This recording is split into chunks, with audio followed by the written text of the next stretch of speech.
Army of the Dead is a movie about smashing zombies' faces and also smashing any form of logic on the way. I mean, it's a typical run-of-the-mill action movie about zombies and apocalypse, and it's also a zombie-themed heist movie, which is an interesting concept. And the whole plot of the movie is that a bunch of heist men need to break into Las Vegas, which is zombie infested, and they need to get out with $50 million or whatever random number you want to pick off the top of your head.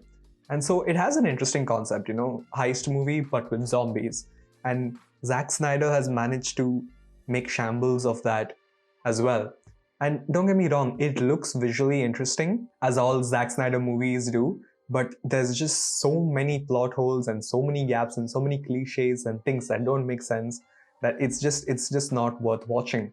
Every single cliche in every single heist movie is present in this movie, Army of the Dead. You have Dave Bautista, who is the tortured protagonist with a confusing backstory, and his plot armor is so thick you can rap about it. Hiroyuki Sanada plays his role well. He's the money guy, the guy calling the shots, who's ordering all these people to grab the money for him. I'm pretty sure his role has been limited so much to the point where I'm pretty sure the director just told him, just go ahead, be cool and Japanese, because that's all he is in this movie. Easy peasy Japanesey. Also, one of the major things that really annoyed me when I was watching this is, spoiler alert by the way, because I'm going to be going into spoilers right now, but Hiroyuki Sanada goes in and tells Batista that, I have a job for you. I lost a lot of money when Las Vegas was infested with zombies, and I need you to go and get that money back. And then he says that the money he lost was insured, and so he's got it back anyway. Which is, okay, then why do you need the money back? And before you tell me that, okay, he's a rich guy and he wants all his money, even if it's insured, you're taking away the entire plot. And as an audience member, you're just like, okay, obviously something fishy is going on here. Batista, why would you listen to him? Why are you going to accept the offer? And when you make your protagonist that dumb, and it's just not relatable, and you're just wondering, what is the point of this movie? The bad guy, comes in with the proposition to, get his money back, but it's already insured. There's so many logical plot holes in Zack Snyder movies. I just don't understand what it is about them that makes people go crazy about them. You know what? I think I do understand. As I said before, it is visually very good. This movie does have positive, which means that it looks amazing. Like all the cinematography and, all the so-called metaphors and the conspiratorial thematic elements that makes people go crazy with theories about, what each shot could mean. All that is there. Everything looks cool, the zombie smashing, the gore, everything looks very, very, up to the task and up to the mark.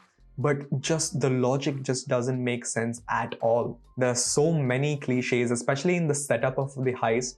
Every heist movie has, a montage of how they're going to assemble the assembly of the cast. And, every single cliche of a heist movie is present. There's the helicopter guy, and there's the safecracker who always listens to opera and he has his weird mannerisms.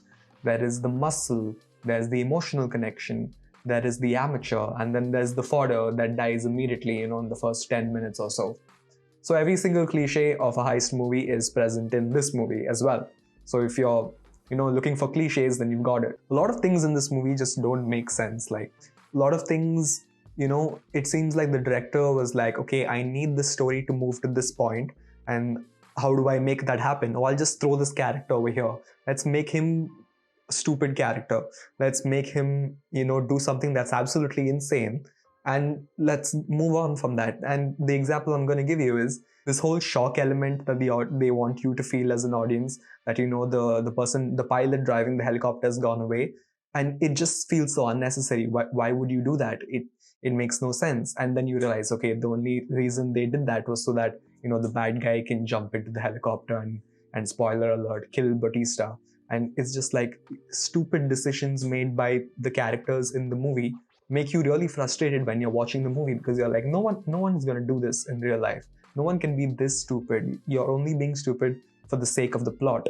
And those are glaring problems that I just don't understand how they're still active in this day and age, where everyone's, watching so many movies. Everyone can see through the act of what's happening. And I don't understand why they keep doing this again and again. A lot of unnecessary deaths, like literally everyone in this movie. Again, big spoiler alert, but most of the cast, most of the assembly of the heist people, they all die. And when you think about what happens at the end of the movie, it's that the bad guy actually just wanted one of the heads of the zombies in order to make it a weapon of mass destruction. And so all of those people died for nothing. They went in thinking they were going to get a lot of money, but they died for nothing. They did save one person, but Kate was the only person who was thinking about Geeta, and none of them cared or even knew about her.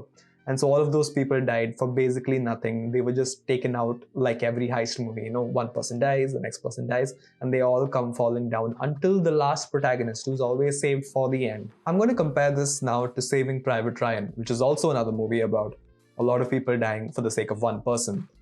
But in that movie, it's about the question of why are they doing this? Is it really worth saving one person if all of us die? And they are questioning the morality between the utilitarian aspect of how many people need to die in order to save one person versus obeying the commands of your commander and obeying the orders of your commander. And so that moral conflict between the characters is what makes the movie interesting and appealing. But the problem in this is there's no leader, there's no understanding of what the objective given from the commander is. There is no interpersonal relationship that is worth watching. There are a couple of moments, but nothing too interesting. There's a very rushed love story. There's a very unnecessary daddy-daughter relationship that doesn't hold fruit, and it's kind of cringe. It's very predictable, everything that's going to happen. I'm not mad at you for killing my mom who turned into a zombie. I'm mad at you because you weren't there for me as a father. Oh no.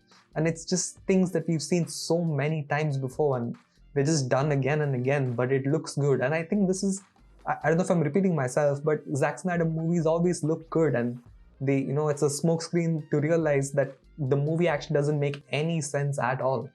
And coming to my last point, that they were clearly building this up for a sequel, the way they left things. The problem with that is the movie is bad. And so if the movie is bad, no one is going to watch a sequel. But they spend so much time setting things up in this movie that they don't give it conclusions, because they're probably going to solve those conclusions in the second movie. But the reason why people watch sequels is because the first movie was good. And if you give us an unsatisfying first movie, no one is going to watch your sequel anyway. This is the same thing that happened to The Old Guard. The same exact thing. It was good, it looked visually very interesting, but they set things up and they didn't give us conclusions to them.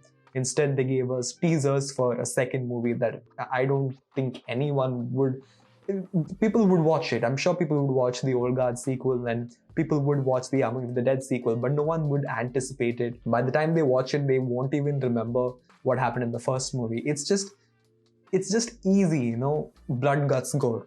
No story at all. That's what this movie is. It's just smashing people on the head. And if you like that, then sure, but I don't know. It's just too easy to make these sort of movies these days, where, they show you some lights and they say, hey, this looks good, right? But there's no story behind it whatsoever. And also, it is so long. It is more than 2 hours long. Movies like these should be 90 minutes tops, and 100 minutes, fine. That is how long, your interest can be piqued. If you have a bad story, but it looks good, keep it 100 minutes long. It does not need to be over 2 hours, but this movie is, for whatever reason. Maybe Zack Snyder just likes longer movies, who knows. This movie is really not worth watching, and I don't think you should waste your time watching this movie about smashing zombies' heads. Instead, you can smash the like button and the subscribe button to be notified about my next video. My next video is going to be about Christopher Nolan's hair. Is it real, or is it male pattern baldness in reverse? Oh, and also, the zombie tiger was pretty cool. That's it. That's one of the only positives this movie had.